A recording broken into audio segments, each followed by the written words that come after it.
శివాజీ అడుగుజాడలు నడవడానికి యువత సిద్ధంగా ఉంటారు. ఇంకా చెప్పాలంటే హిందువుగా జన్మించినప్పుడు హిందూ మతాన్ని, హిందూ ధర్మాన్ని గౌరవించడం, హిందూ ధర్మాన్ని కాపాడడం నేర్చుకోరు. ఎందరో మంది నాస్తికులు గుర్తుకొచ్చి మన మతాన్ని కించపరిచేలా, మన సంస్కృతులను అవహేళనపరిచేలా మాట్లాడుతున్నారు. శ్రీకృష్ణుడు భగవద్గీతలో 2 వాక్యాలు పేర్కొన్నాడు. ధర్మో రక్షితే రక్షిత, ధర్మాన్ని నువ్వు కాపాడితే హిందూ ధర్మం కాపాడుతుంది. ధర్మ సంస్థానాయ సంభవాన్ని ఇవ్వలేదు, యుద్ధం చేయడం పర్వాలేదు, ధర్మాన్ని కాపాడని పేర్కొన్నాడు. అప్పుడున్న పరిస్థితులను బట్టి శ్రీకృష్ణుడు యుద్ధం చేయమన్నాడు. కానీ ఇప్పుడు మనం యుద్ధం చేయాల్సిన అవసరం లేదు. మన ధర్మాన్ని కాపాడాలంటే మనిషి నడవడికకు ఉపయోగపడే సాంఘికాలైనా, కుటుంబ విలువలు నిలబెట్టే కథంశాలైనా, జనభావం చైతన్యం పెట్టే జానపదాలైనా, ఇతిహాసాలైనా, పౌరాణికాలైనా, జానపదాలైనా, మన యాసైనా, భాషైనా, ఆచారాలైనా, సాంప్రదాయాలైనా ప్రతిదీ కాపాడుకోవాల్సిన బాధ్యత మనందరిది. హిందూ మతానికి ఉన్న గొప్పతనం సృష్టిలో దేనికి లేదన్నది గుర్తుంచుకోవాలి. సరిగ్గా విషయానికి వస్తే వీళ్ళేంది శివాజీ జయంతి రోజు శివాజీ విగ్రహ ప్రతిష్టాపన చేయకుండా శ్రీరామనవమి రోజు ఎందుకు వేస్తుంది అన్నది అందరి మైండ్ లో ఒక క్వశ్చన్ ఉంది. దానికి సమాధానం ఏంటంటే గత నెల ఫిబ్రవరి 19 రోజు ఒక 10 మంది యువకులు ఒక విమర్శ ఎదుర్కొన్నాం సార్.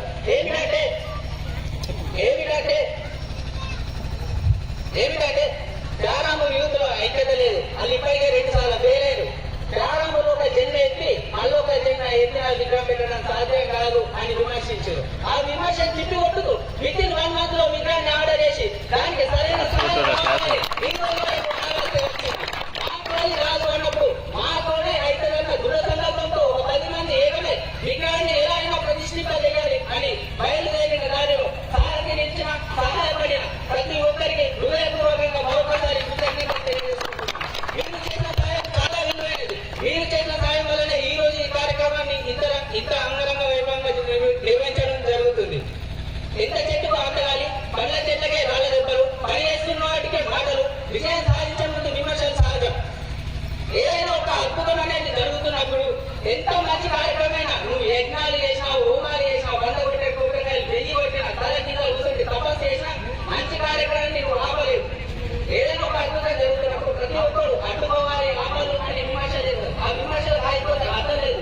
ఈ విగ్రహం అయితే కార్యసాధనలో ఒక 10 మంది అన్నం తినమా, అట్లు తినమా, నీళ్ళు అయినామా, అట్టనే కట్టి మార్చుకున్నామా అనేది చేసిన వాళ్ళకి క్రీడలు తెలుసు. కానీ నెగిటివ్ గా ఇంకా కూర్చొని మెసేజ్ వచ్చేటప్పుడు ఏం తెలుసు. ఒక మాట మనకి మనకు ధైర్యాన్ని ఇచ్చేలా ఉండాలి, కానీ మన బలాన్ని దెబ్బతీసేలా ఉండకూడదు.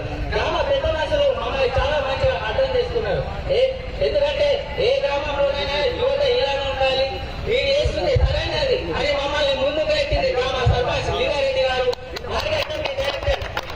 సాధన గారు, పూర్వ Chinna Reddy sir, Rajasekhara Reddy sir, Ratnakar Reddy doctor, అలాగే కొమ్మట నరేంద్ర సార్, ఇలా చాలా మంది పెద్ద మనుషులు మమ్మల్ని అర్థం చేసుకున్నారు.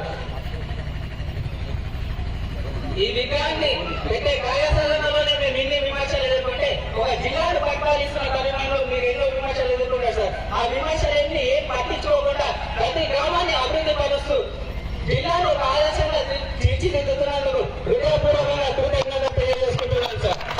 ఇక గ్రామంలో ప్రతి ఇంటికి చెందే అడిగినామంటే ఈ గ్రామంలో 10 మంది పెట్టడం వల్లనే విగ్రహం కాలేదు.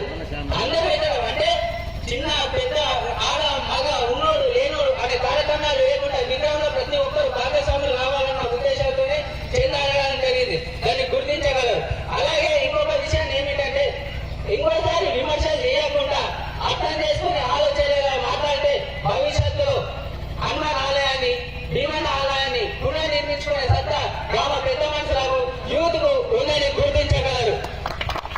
ఈ కార్యక్రమ అనంతరం 5,000 ఇచ్చిన ప్రతి దాదాపు సన్మాన కార్యక్రమం ఉంటుంది, శోభయాత్ర ఉంటుంది, అలాగే అన్నదాన కార్యక్రమం ఉంటుంది. కాబట్టి ప్రతి ఒక్కరూ సహకరించగలరని కోరుతున్నాను. థ్యాంక్ యూ విశ్వ. Thank you.